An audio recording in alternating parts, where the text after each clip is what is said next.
शांति। 11 अगस्त 2023 प्रातः मुरली। ओम शांति। बाप दादा मधुबन। बाबा ने सुनाया, आज मीठे बच्चे, अभी तुम कौड़ी से हीरे जैसा बने हो।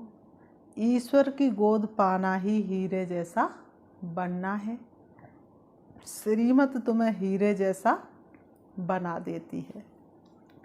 मीठे बच्चे, अभी तुम कौड़ी से हीरे जैसा बने हो। ईश्वर की गोद पाना ही हीरे जैसा बनना है। श्रीमत तुम्हें हीरे जैसा बना देती है। प्रश्न बाबा ने किया, सतयुग में किसी को तो ताऊसी तख्त बादशाही और किसी को दासदासी या प्रजापद मिलता है, इसका कारण क्या है? सतयुग में किसी को तो ताऊसी तख्त बादशाही और किसी को दासदासी या प्रजापद मिलता है, इसका कारण क्या है? उत्तर में बाबा ने बताया, सतयुग में ताऊसी तख्त उन्हें मिलता जो संगम पर ज्ञान सागर की पढ़ाई को अच्छी रीति पढ़ते हैं और धारण करते हैं। ज्ञान रत्नों का दान कर बहुतों को आप समान बनाते हैं और जो गफलत करते, दे अभिमान में आकर हंगामे मचाते, उन्हें प्रजापद मिल जाता है। पढ़ाई पर ध्यान न देने वाले ही दास दासी बन जाते हैं। बाबा कहते, जो पढ़ाई पर ध्यान नहीं देते वही क्या बनते हैं? दास दासी। ओम शांति। कौड़ी से हीरे जैसा बनने वाले सिकीलते पुरुषार्थी बच्चे ये तो जानते हैं कि माया का तूफान लगता है। बाप का जब बनते हैं तो क्या होता है? माया का तूफान बहुत जोर से लगता है। बच्चे कौड़ी से हीरे जैसा बनने का पुरुषार्थ करते, परंतु श्रीमत पर न चलने के कारण फिर से माया का तूफान लगने से ज्योति बुझ जाती है। इस पर भी गीत है। बाबा ने कहा, इस पर भी बहुत सारे गीत बने हैं। बच्चों को अब मालूम पड़ा है कि हम सो पूज्य देवी देवता थे। ये आत्मा सुनती है बेहद के मोस्ट बिलवेड बाप द्वारा। उनकी ये महिमा गाई जाती है। वह ऊंचे ते ऊंच भगवान है। सारी सृष्टि में उनको ही याद करते हैं, क्योंकि इस दुनिया में तो बरोबर दुख ही दुख है। इस भरी दुनिया में सुख का तो कहीं भी नामो निशान नहीं, दुख ही दुख है। ऐसा मत समझो कि सब मनुष्य बेसमझ है। समझते भी हैं कि प्राचीन भारत बहुत ही ऊंच था। कितनी महिमा है भारत देश की। भारत देश की महिमा अपार। तो इतनी महिमा है, भक्तों ने कितनी महिमा की है भारत की। और सभी खंड अथवा धर्म नहीं थे, इसलिए भारत को प्राचीन कहते हैं। इतना समझते, परंतु वह कैसे हुआ, कब हुआ, भारत फिर हीरे जैसा कब और कैसे बनेगा, ये उनको पता नहीं। सिर्फ विनाश दिखाई दे रहा है, दुख दिखाई दे रहा है, लेकिन स्थापना का कार्य हो रहा है, ये उनको पता न होने के कारण वह दुखी बन पड़े हैं। तो ये नहीं जानते। अभी तुम बच्चे सन्मुख बैठे हो और जो परदेश अर्थात बाहर सेंटर पर रहते हुए भी सुनते हैं। हीरे जैसा बनाने वाला बेहद का बाप कहते हैं, ये तुम्हारा अंतिम ईश्वरी जन्म है। ये जन्म अब सफल हो तुम्हारा, प्यास जन्मों की अब बुझ रही है। जबकि भगवान बैठ हीरे जैसा बनाने के लिए तुमको पढ़ाते हैं। तो ऐसे बाप का कितना न कितना रिगार्ड रखना है। सत बाप, सत टीचर, सतगुरु का रिगार्ड रखा जाता है। बाप कहते हैं, बच्चों को सुख देने वाला मैं ही हूँ। इस समय तुम बच्चों को सुख देने के लिए आकर अपनी मत देता हूँ। भगवान ने जो श्रीमत दी थी वह फिर मनुष्यों ने गीता में लिखा है, परंतु यथार्थ नहीं। मनुष्यों ने गीता में लिखा तो है, लेकिन यथार्थ नहीं। अब ये तुमको ऊंचे ते ऊंच हीरे जैसा बनाते हैं। स्वर्ग में तो तुम आ ही नहीं सकते। बाबा ने कहा, स्वर्ग में तो तुम ही आ सकते हो ना, और तो कोई आ नहीं सकते। यूँ तो सारी दुनिया की आत्माएं बच्चे हैं बाप के। ऐसा कोई नहीं जो बाप का बच्चा ना हो। प्रजापिता ब्रह्मा तो है ना। इस समय से बाबा के पोत्रे कहलाते हो, फिर परपोत्रे तरपोत्रे भी कहलाते हो। वृद्धि तो होती जाती है ना। वास्तव में सभी का रचयिता मैं बाप ही हूँ। पूछते हैं ना कि तुमको किसने पैदा किया, पूछते हैं तुमको किसने पैदा किया, तो कहते अल्लाह व खुदा ने। इतना समझते परंतु कैसे पैदा करते हैं, कैसे इतना सब वृद्धि को पाते हैं, ये कुछ भी पता नहीं। ये तो तुम जानते हो कि सतयुग में बहुत थोड़ी रचना होती है। कितने 9 लाख, और इस समय करोड़ों की, तो क्या अब देखो कितनी, गिनती भी नहीं। जरूर रचयिता भी होगा जो नई दुनिया रचते हैं, नई दुनिया में देवी देवता पद प्राप्त कराते हैं, तो जरूर पुरानी दुनिया का विनाश भी कराते होंगे। ये कोई भी नहीं जानते। अथाह किताब शास्त्र आदि लिखते हैं। बाबा ने कहा समझते हैं ये फिलॉसॉफी के शास्त्र हैं, फिलॉसॉफी ज्ञान को कहते हैं, परंतु ये किसको पता नहीं है कि ज्ञान का सागर तो एक ही परमपिता परमात्मा है। तुम इस द्वारा नॉलेज पाकर हीरे जैसा बनते हो।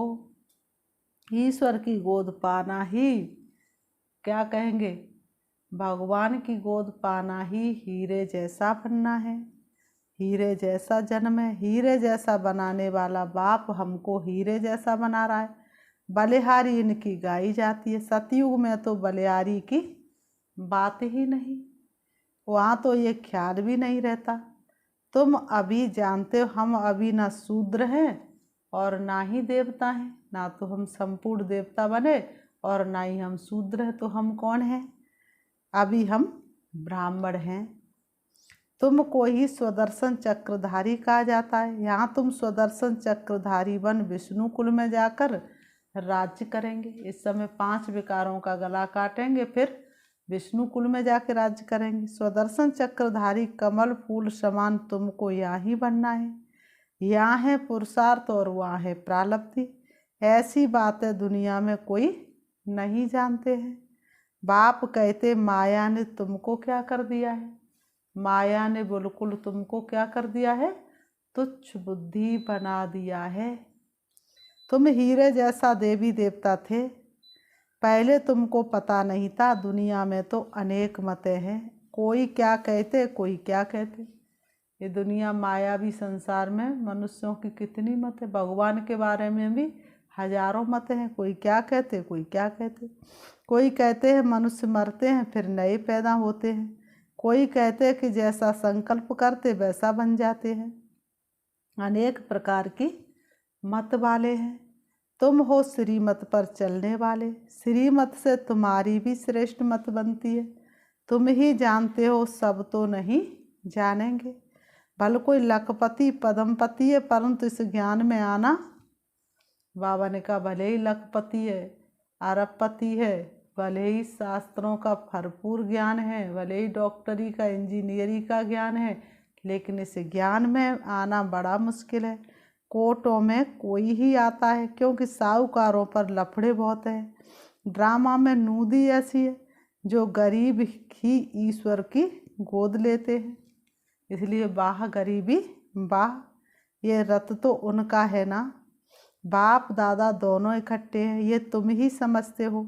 निराकार भगवान को अपना शरीर नहीं है, तो जरूर लोन पर शरीर लेना पड़े, तब तो भगवान हो ना, तब तो भगवान वाच होना।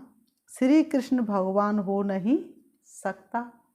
बाबा ने कहा कोई भी देहधारी मनुष्य को भगवान नहीं कह सकते, उनको तो झट सब जान लेते हैं। ये है निराकार, इसलिए इनको कोई जानते नहीं। आजकल बहुत मनुष्य भेष बदलकर कृष्ण का रूप धारण करते हैं। कृष्ण जैसा मुकुट बांध लेंगे, कृष्ण जैसे पीतंबर कपड़े पहन लेंगे। तो बाबा ने कहा पैसे कमाते देखो, कलयुग के अंत में भी देवताओं के नाम पर मनुष्यों को लोग कितना ठगते हैं। सब माया के मुरीद बन गए हैं।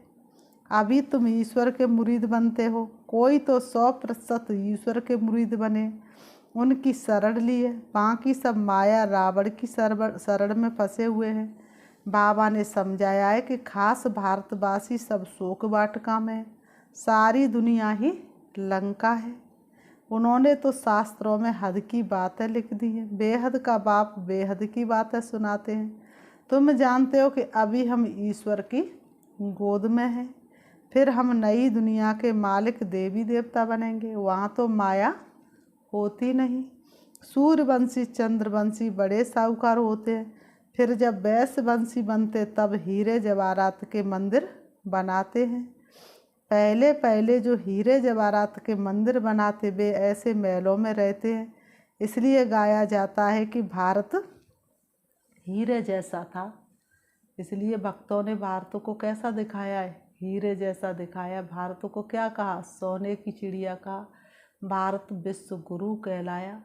तो वास्तव में किसी समय भारत विश्व गुरु था। अब तो कौड़ी मिसल है, ये है ही पतित दुनिया। भारत ही सचखंड पावन था, भारत ही अभी पतित खंड है। भारत को अभी हम पावन नहीं कहेंगे, अभी हम पावन बन रहे हैं। वहाँ तो है ही संपूर्ण निर्विकारी दुनिया। कृष्ण की कितनी भारी महिमा है। उनको झूले में झुलाते हैं, परंतु उनकी बायोग्राफी को नहीं जानते। श्री कृष्ण को कितना प्यार करते, आह्वान करते, झूले में झुलाते हैं। तुम जानते अभी कलयुग है। भारत ही सतयुग था। बरोबर 84 जन्म भारतवासी ले सकते। तुम जब अच्छी रीति समझाते तो मान लेते हैं। तुम बहुत अच्छी तरह से समझाते हो तो वो फिर मान लेते हैं। इस ईश्वरी गोद से भारत हीरे जैसा बनता है। यथा राजा रानी तथा प्रजा, प्रजा को भी हीरे जैसा कहेंगे। अभी यथा राजा रानी तथा प्रजा कैसी है? कौड़ी मिसल है। देखा, कोई कीमत नहीं। अब हीरे जैसा बनाने वाला बाप आया है तो पूरा पुरुषार्थ करना है। हीरे जैसा बनाने वाले बाप से ही पूरा योग लगाना है। तुम जानते हो शिव बाबा से हम वैकुंठ का मालिक बनते हैं। पढ़ाई पर ही सारा मदार है। सारा मदार किस पर होता है? लौकिक में भी देखो, बच्चा पढ़ने जाता है तो सारा मदार पढ़ाई पर होता है ना। जितना पढ़ाई को धारण कर लेगा उतना ही अच्छे मार्क्स आ जाएंगे। पढ़ाई का ख्याल तो सबको करना चाहिए ना। बाबा ने कहा घर में काम काज करते भी ऐसा समझो कि हम गॉड फादर के स्टूडेंट है। भले ही घर में रहो, काम काज करो, लेकिन अनुभव करो कि हम भगवान के स्टूडेंट हैं। हमारी पढ़ाई बिल्कुल ही सहज है। एक घड़ी भी आकर सुनना जरूर है। फॉन्ट्स ऐसी अच्छी अच्छी निकलती है जो कोई समय अचानक ही किसको तीर लग जाता है। इसलिए मुरली तो कैसे भी जरूर सुननी है। नहीं सुन सकते हैं तो कैसे भी करके पढ़ाई पढ़नी है। बाबा ने कहा मुरली तो एक क्या है? सजीवनी बूटी है। मुरली जादुई छड़ी है। मुरली हलवा है। मुरली नाव है। मुरली झाड़ू है जो सफाई करती है। तो मुरली जरूर सुननी चाहिए। प्रबंध हो सकता है, पहले तो एक हफ्ता भी अच्छी रीति समझना है, फिर नई नई पॉइंट्स समझाने लिए पढ़ना भी जरूर है। बाबा पढ़ाते रहते, पॉइंट्स निकलती रहती है। बोर्ड पर भी लिख सकते हो कि बहनों और भाइयों आओ तुम सबको इस सहज ज्ञान और सहज राजयोग से हीरे जैसा बनावे। तुम्हारे पास तो चित्र भी सब हैं, उन पर समझाना बहुत सहज है। जैसे छोटे बच्चे को खिलौने दिखाकर बताया जाता है, पढ़ाते हैं ये हाथी है, ऐसे ऐसे करता है, ये ऊँट है। मनुष्य को भी परमात्मा का पता नहीं है, ना ही ये जानते कि वह क्या करते हैं। उनको यही नहीं पता है परमात्मा कौन है, और ये भी नहीं मालूम है वह क्या करते हैं। आते हैं ये तो पता है कि आते हैं, लेकिन आकर के करते क्या है ये उनको पता नहीं। उनके कर्तव्य को ना जाने तो बाकी महत्व क्या रहा। तो चित्र पर समझाना होता है। ये परमपिता परमात्मा शिव है, ये हीरे जैसा बनाने वाला है। इनसे वर्षा मिलता है ब्रह्मा द्वारा। ब्रह्मा कुमार कुमारियों को शिव बाबा पढ़ाकर ऐसा देवी देवता बनाते हैं। पढ़ाया है तब तो हम समझा सकते हैं ना, तब तो हम तुमको नॉलेज की नई नई बातें समझा रहे हैं ना। नहीं तो हमारे पास ऐसी बातें कहाँ से आई, हमने कहाँ से ये नॉलेज सीखी। ये तो नॉलेज भगवान ही हमको आकर के देते, जो हम तुमको देते हैं। आगे नहीं जानते थे कि परम पिता परमात्मा आकर पढ़ाते हैं। समझा नहीं तो बड़ी सहज है कि भारत हीरे जैसा था, अब कौड़ी जैसा है। फिर कौड़ी पिछाड़ी धक्के क्यों खाते हो। ये सब धन माल आदि मिट्टी में मिल जाना अटल सत्य है। अब तुम सचखंड के लिए सच्ची कमाई करो। पूरी कमाई न करने के कारण बिल्कुल साधारण प्रजा में चले जाते हैं। प्रजा के भी नौकर बन जाते हैं। बाप का बनकर फिर बाप को फारकती दे देते हैं। भगवान का बने भगवान को फारकती दे देते। तो बाबा समझाते हैं कि बच्चे घर में भी मुरली मंगा कर पढ़ सकते हो। मुरली मिलती रहेगी, कहाँ भी हो तुमको पढ़ना जरूर है। पढ़ो और पढ़ाओ। विलायत में भी रहते तुम सर्विस कर सकते हो। बाप का परिचय देना है, प्रभाव तो अंत में ही निकलना है। बाबा ने कहा अंत में तो तुम्हारा प्रभाव निकलेगा। कोई भी ऐसा मनुष्य नहीं होगा जो तुम्हारे ईश्वरी दरबार में ना आए। समझेंगे कि बरोबर प्राचीन भारत है बिनता, कितना धन यहाँ से लूट कर ले गए और फिर वापस दे रहे हैं। सतयुग में चेतन में सारी सृष्टि, सतयुग में चेतन में सारी सृष्टि के तुम मालिक बनते हो, यानी राज्य करते हो। बाबा ने कहा फिर भक्ति मार्ग में जड़ चित्रों को एक कोठरी में बंद कर रखते हो, यादगार बनाते हो। जो चले गए हो करके उन्हीं को तो रखते हैं ना। घर में भी कोई बुजुर्ग हो करके जाता, उसी का तो चित्र रखते हैं ना। तो बाबा ने कहा पूजा का सामान भी तो चाहिए ना। अब तुम सब कुछ जान गए हो कि हम सब पूज्य थे, अब पुजारी बन गए। पूज्य से पुजारी बनने में हमको कितना समय लगता है। कैसे मंदिर बने, हमने ही तो मंदिर बनवाए हैं। हमने अपने जड़ चित्र बनाकर अपनी ही पूजा शुरू की। कितनी वंडरफुल बातें हैं, बताओ कैसी वंडरफुल बातें हैं। बाप समझाते बच्चे अब कोई गफलत न करो। देही अभिमानी बनने से ही तुम हीरे जैसा बनेंगे। देह अभिमान में नहीं आना है। देह अभिमान ही तो नीचे गिराता है। देह अभिमान ही तो क्रोध दिलाता है। देह अभिमान के कारण ही तो 5 विकार आना शुरू हो जाते हैं। तो बाबा ने कहा देह अभिमान में आकर बड़े बड़े हंगामे मचाते हैं। बाबा कहते आज कलयुग के अंत में सभी देह अभिमानी तो बन गए, इसलिए तो आज भारत देश के अंदर क्या सारे विश्व के अंदर कितने हंगामे हैं। अपनी भी सत्यानाश और औरों की भी सत्यानाश करते। एक ही ज्ञान सागर से कोई तो पढ़कर ताउसी तख्त पर बैठते और कोई फिर दास दासी। देखो लक्ष्मी नारायण स्वर्ग के बादशाह थे। कितनी अनोखी महिमा पूजा होती है। मंदिर बनाते हैं। अब तुम जानते हो कि हम फिर से सूर्यवंशी लक्ष्मी नारायण बन रहे हैं। फिर सूर्यवंशी से चंद्रवंशी में आएंगे। राजा ही लेना है, कितना ऊंच पद है। पुरुषार्थ ऐसा करना है और कराना है। अगर कराना नहीं जानते तो गोया पुरुषार्थ करना नहीं सीखे। आप समान नहीं बना सकते हो तो राजा रानी बन नहीं सकते। अविनाशी ज्ञान रत्नों का दान करना है। ये नशा बहुत थोड़ों को रहता है। देही अभिमानी हो रहने से खुशी का पारा चढ़ेगा। मम्मा बाबा को देखो कितने ख्यालात रहते हैं। बाप को तरस पड़ता है कि इस बच्ची को मार मिलती है तो कैसे बचाया जाए। एशलम देने में कितने हंगामे। सर्वशक्तिमान शिव बाबा द्वारा भारत को हीरे जैसा बनने की लॉटरी मिलती है। यहाँ तुम सम्मुख सुनते हो, अच्छा लगता है। बाबा डोज चढ़ाते रहते हैं। बच्चों को कदम कदम श्रीमत पर चलना चाहिए। फिर बाबा ने कहा अच्छा मीठे मीठे सिकीलते बच्चों प्रति माता पिता बाप दादा का याद प्यार और गुड मॉर्निंग। रूहानी बाप की रूहानी बच्चों को नमस्ते। हम रूहानी बच्चों की रूहानी बाप दादा को याद प्यार और नमस्ते नमस्ते नमस्ते। धाड़ा के लिए मुख्य सार नंबर 1, सुख देने वाले बाप टीचर सतगुरु का रिगार्ड जरूर रखना है। उनकी मत पर चलना ही उनका रिगार्ड है। सुख देने वाले बाप टीचर सतगुरु का रिगार्ड जरूर रखना है। उनकी मत पर चलना ही उनका रिगार्ड रखना है। नंबर 2, घर का काम काज करते स्वयं को गॉड फादर का स्टूडेंट समझना है। पढ़ाई पर पूरा ध्यान देना, मुरली मिस नहीं करनी है।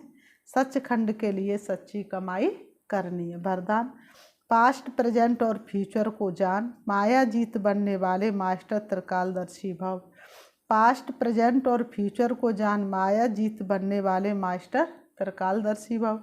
स्पष्टीकरण है, जो बच्चे तीनों कालों को जानते हैं वे कभी भी माया से हार नहीं खा सकते, क्योंकि वर्तमान क्या है और भविष्य में क्या होने वाला है दोनों ही त्रिकालदर्शी आत्मा की बुद्धि में स्पष्ट रहता है। क्या हूँ और क्या बनने वाला हूँ, वर्तमान और भविष्य दोनों का उन्हें नशा रहता है। उसी नशे की खुशी में उड़ते रहते हैं, इसलिए उनके पांव धरनी से ऊंच होते हैं। वह देह के संबंध, देह के पुराने पदार्थों की आकर्षण में नहीं आते। स्लोगन, जिनके पास सरलता का गुण है उनके लिए संगठन में चलना बहुत सहज है। जिनके पास सरलता का गुण है उनके लिए संगठन में चलना बहुत सहज। अच्छा, ओम शांति, ओम शांति। अभी हम प्यारे बाबा को याद करते हैं। अपने मन को चारों तरफ से हटाएंगे और देखेंगे अपने आप को, मैं पूज्य आत्मा हूँ, मैं सभी की इष्ट देव आत्मा हूँ, मैं सबसे ऊंचे सिंहासन पर विराजमान हूँ। वास्तव में वैष्णो देवी मेरा ही यादगार है। मैं बहुत ऊंचे सिंहासन पर विराजमान हूँ। लाखों भक्तों की भीड़ मेरे सामने है। मैं सबको मन इच्छित फल दे रही हूँ। शिव बाबा की शक्तियाँ मुझे भरपूर कर रही है और मैं साकार में भक्तों के सामने प्रत्यक्ष हो रही हूँ। भक्तों को अनुभूति करा रही हूँ। भक्तों के दुख दर्द दूर कर रही हूँ। जितना अधिकार मुझे मिला है वह मैं सभी भक्त आत्माओं को प्यारे पिता परमात्मा से दिला रही हूँ। वास्तव में मैं पूज्य आत्मा हूँ। सारी दुनिया में मेरा ही तो गायन हो रहा है, मेरा ही तो पूजन हो रहा है। मुझे बार बार स्मृति आ रही है, मैं पूज्य आत्मा सभी को मन इच्छित फल देने वाली हूँ। मेरे चारों तरफ सुख शांति की लहरें फैल रही है। जो भी मेरे सन्मुख आता है वह सुख शांति का अनुभव करता है, क्योंकि मैं आत्मा हमेशा शिव बाबा की याद में लीन रहती हूँ। मेरे नैनों में बाबा समाया हुआ है। मेरे मन का कोना कोना बाप की याद में समाया हुआ है। मेरा मन हमेशा अमन रहता है। इस दुख अशांति की दुनिया में रहते हुए भी मैं हमेशा परम धाम की सैर करती हूँ, सुख धाम की सैर करती हूँ। इसलिए मैं हमेशा भरपूर आत्मा हूँ और मैं सभी को भरपूर करने वाली पूज्य आत्मा हूँ। कोई भी मेरे सामने आता है भरपूर होकर के जाता है। मैं किसी को खाली नहीं भेजती हूँ। मैं पूज्य आत्मा हूँ, मैं पवित्र आत्मा हूँ, मैं शांत आत्मा हूँ, मैं सुख स्वरूप आत्मा हूँ, मैं सातों गुणों से भरपूर आत्मा हूँ। ओम शांति।